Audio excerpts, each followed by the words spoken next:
les différences qu'on trouve d'une étude à l'autre, puisque vous avez des études qui parlent de 90% d'échecs, ce qui paraît très très élevé.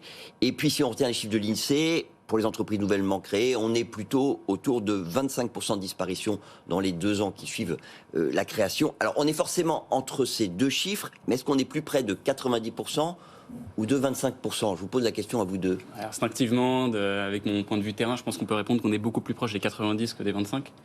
Et d'ailleurs, c'est pas la faute des entrepreneurs, c'est la faute des investisseurs en fait. C'est la faute des VC puisque c'est leur stratégie en fait. Les boîtes sont montées avant tout pour faire fructifier le capital des investisseurs. Oui. Et aujourd'hui, en fait, ce qu'ils veulent construire, c'est des Google, c'est des Meta, donc c'est des boîtes qui doivent prendre énormément de risques avec énormément de capital. Et donc nécessairement qu'on doit pousser sur la limite en fait entre la faillite et l'extrême réussite. Oh.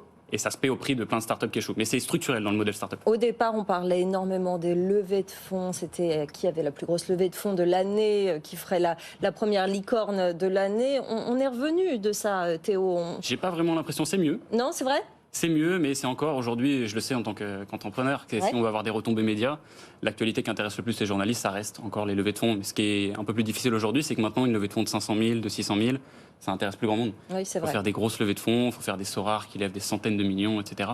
Donc, ça reste toujours l'apanage de ces grandes boîtes qui lèvent beaucoup d'argent. Oui. Mais il y a de plus en plus de place maintenant pour les boîtes qu'on appelle bootstrap.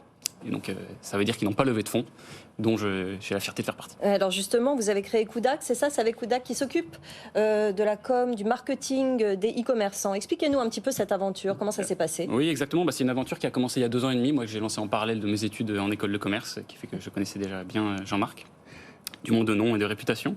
Et donc du coup, le travail de Kudak est assez simple, c'est une activité d'agence, donc de service, ce qui me permet nécessairement d'avoir besoin de moins de capital que des activités start-up, parce qu'on n'est pas vraiment une start-up au sens propre du terme. Et donc aujourd'hui, on a bossé avec un peu plus de 300 clients. J'emploie 50 personnes. Et mon travail, il est simple, c'est de prendre des marques et les faire grossir avec les leviers du digital. Et on s'en sort pas trop mal pour une boîte qui n'a pas levé de fonds.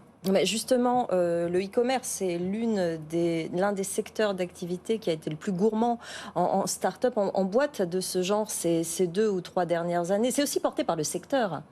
Alors ça a été porté beaucoup par le secteur, c'est moins l'âge d'or des marques e-commerce aujourd'hui. Oui. Depuis principalement une grosse mise à jour qui a eu lieu à cause d'Apple, qui s'appelle iOS 14, et qui est venu en fait protéger la vie privée des utilisateurs et donc de ce biais-là en fait et rendre moins efficaces les targeting publicitaires, donc les ciblages qui font en fait tout le business model des grosses startups, de Meta et de Google.